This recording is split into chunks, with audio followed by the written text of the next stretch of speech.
In this lesson, we're going to take a look at the rules for exponents.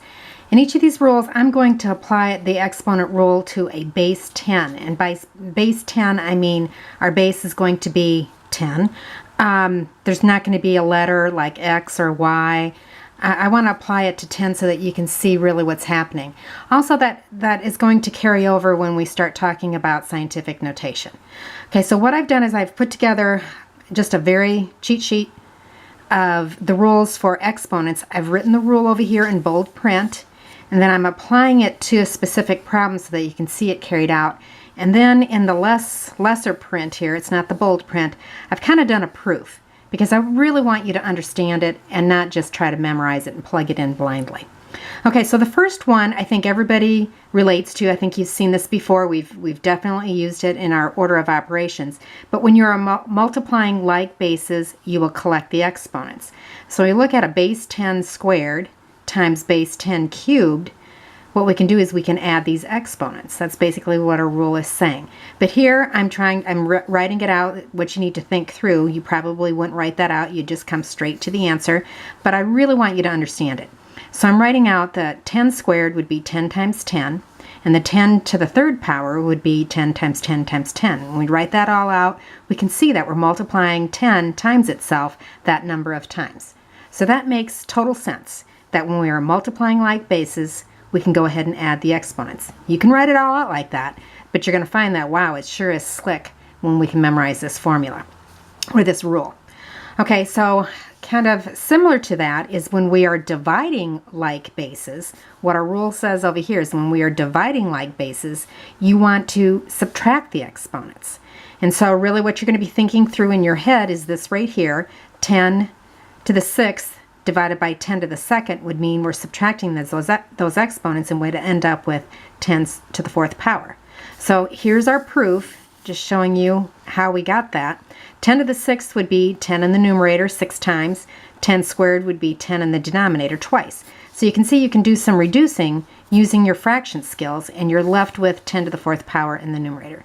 So again, that proof kind of helps you visualize what's going on there. Okay, moving on to the next one. A lot of times students look at this and say, who in the world ever made this one up? A base to the 0 power is equal to 1? What's going on there? Okay, if I write a problem here where we have 10 to the 4th over 10 to the 4th, I'm just kind of proving it here. In my numerator, I'd have 10 times itself 4 times. In my denominator, I would have 10 times itself 4 times. Using your fraction skills, you know that you can reduce common factors. 1 is a factor of everything, so you're left with 1 in the numerator and 1 in the denominator. 1 over 1 is equal to 1. Okay, that's just kind of proving out that 10 to the 4th power over 10 to the 4th power actually reduces to 1.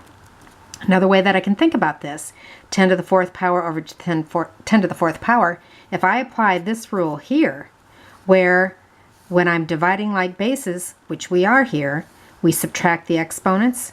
So I could say 10 to the 4th power over 10 to the 4th power, those are like bases. So I subtract the exponents and I end up with 0. I started with the same expression here, and I simplified it 2 different routes. This route I ended up with 10 to the 0 power. This route I ended up with equal to 1. It must be that those two things are equal to each other. So all I'm doing right here is just proving this rule to you. Okay, again, you could memorize that, but I really want you to understand it. Kind of moving on from that, 10 to the negative 2, basically what we're looking at here is we have an exponent that is negative. So we have 10 to a negative power. There's a rule here that the negative exponent places the base in the denominator. So 10 to the negative 2 is actually equal to 1 over 10 squared. And again, you're like, who's making this stuff up? The thing is this just kind of evolves. If I would look at this rule up here where you are dividing like bases, you subtract the exponents. If I utilize that, actually I'm kind of jumping ship here and hopping ahead. If I utilize that, I have 10 to the 3rd over 10 to the 5th. I could look at this, I'm dividing like bases, I need to subtract the exponents. So I'd have 10 to the 3 minus 5. This simplifies to a negative number. So I have that 10 to the 3rd divided by 10 to the 5th is equal to 10 to the negative 1, or negative 2, when I'm applying this rule here. Another way I can think about this is just to write it out. 10 to the third over 10 to the fifth. I would have 10 to the third means 10 times itself 3 times in the numerator. 10 to the fifth means I have 10 times itself 5 times in the denominator. Using our fraction skills, we've got things that reduce, and we've got 1 left in the numerator. 1 is a factor of everything. So this simplifies to 1 over 10 squared. Again, I've got a case where I simplified this expression 2 different routes and came up with 2 different solutions. It must be that those 2 things are equal to each other. So again, I'm just kind of proving this. One way that you can think about this is that whenever you have a base to a negative power, that negativeness in that power is saying the base is in the wrong place. So if you had this actually in the denominator, you would just move it back up to the numerator. We'll have a couple of practice ones with that. Okay, this next one is probably the easiest one. We've got 10 to the second power raised to another power. That's a case where you've got everything inside the parentheses times itself 3 times. So we would look at this as 10 to the 2 times 3, which would be 10 to the 6. So the way that rule spells out, or reads out, is when raising a power to a power, you multiply the exponents.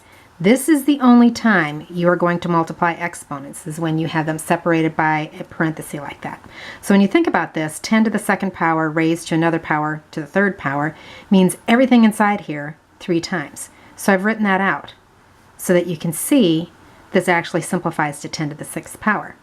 Now I also made another example here where what I have inside my parentheses is actually an exponential expression in the denominator. But basically 1 over 10 to the 5th power, all raised to the power of 4, means everything inside here 4 times. So I write that out, and we can see that that denominator would just collect to be 1 over 10 to the 20th power. That exponential expression is in the denominator, so I could write that as 10 to the negative 20. So you're going to find that you can write that with a negative power or put it in the denominator like that. Another way I could look at this is I could take this and rewrite 1 over 10 to the 5th power as 10 to the negative 5, because that negative 5 is just saying the base came from the denominator, which it did. And then raise that to the 4th power, which means I'm multiplying these exponents, which would be 10 to negative 20th. So I worked this 2 different routes. So you're going to find that you have different approaches. You can go about it in different orders to some degree. Okay, we've got plenty of time. We can go ahead and get started doing some practice problems. So when we look at this here, we're going to practice a couple of these. We've got like bases. We're always going to have a base of 10 in these practice problems. So I've got a base of 10 raised to the 3rd power times base of 10 raised to the 6th power. This is the case where we add those exponents. So that's pretty easy. Here we have a case where we have like bases. We're multiplying like bases, so we collect those exponents. I'm going to kind of write this out as to what I'm thinking. I'm collecting negative 2 plus 6, which is going to give me 10 to the 4th.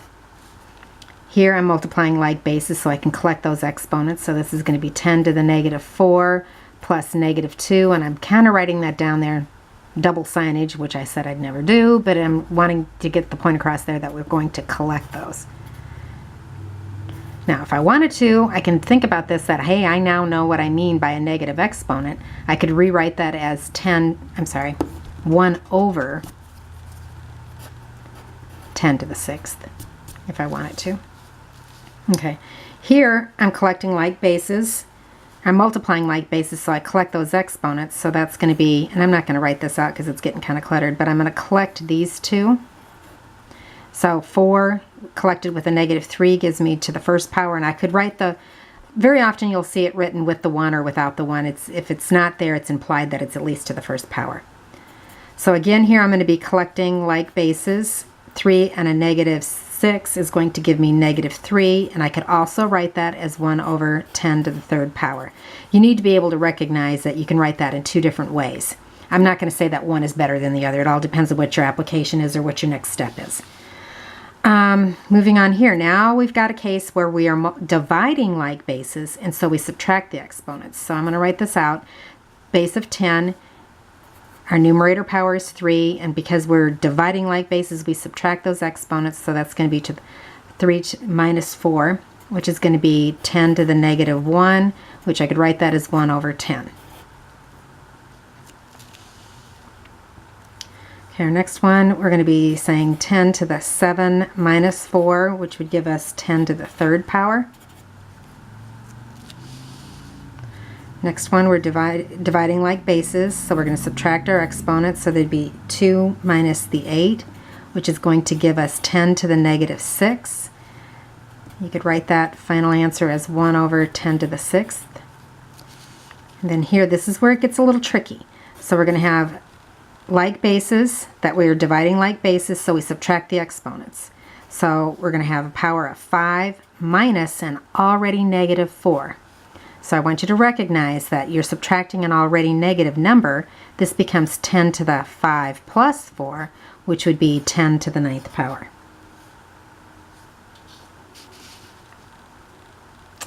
Okay, so going on to our next column here, we're dividing like bases, so we subtract those exponents, so that'd be negative 4 minus 3, which means it's going to be 10 to the negative 7. You could rewrite that as 1 over 10 to the 7th. Either one, I don't really care at all. Again, it matters more on your application than anything. So here I have 10 to the 3rd divided by 10 to the 3rd. That's 10 to the 3 minus 3, which would be equal to 10 to the 0, which is going to be equal to 1. Now you could go back here and just say, hey, I've got the same thing over the same thing. I reduce, that all equals to 1. 1 over 1 is equal to 1. So that kind of makes sense. Any base where it simplifies to 10 to the 0 power is going to be equal to 1. Okay, now we've got the case where we're raising a power to a power. That means we are going to multiply the exponents. We're saying this 4th out here means everything inside here 4 times. And that'll make sense that it comes out to be 10 to the 8th. This one I'm going to be multiplying. I have 10 to the negative 12, which one I could also write it as 1 over 10 to the 12th. And this would be very similarly 10 to the negative 14, which would be equal to 1 over to the 10 to the 14th. Here we're going to have another outcome where we are multiplying, so we have 10 to the negative 12, which would be equal to 1 over 10 to the 12th. So we can see different things happen with our signs. But here we're raising a power. We're going to be multiplying, and a negative times a negative is going to be equal to 10 to the 16th. And this is a case where we got a lot of stuff going on. These last two are probably nightmares. I'm probably making things harder than I need to. I would say let's simplify what's inside here first. So you're saying 10 to the 5 minus a negative 3. And that whole thing is going to be squared, but that would give us 10 to the 5 minus negative 3. That's going to be to the 8th. And we're still going to square that, so that's going to come out to be 10 to the 16th. Got a little carried away with the size of my parentheses there. So I would do the same thing here. Simplify what's inside here. So that'd be 4 minus 6. That whole thing's going to be squared. So when I have 4 minus 6, that's going to be 10 to the negative 2. I can still square all that, which would be equal to 10 to the negative 4, which I could rewrite that as 1 over 10 to the 4th.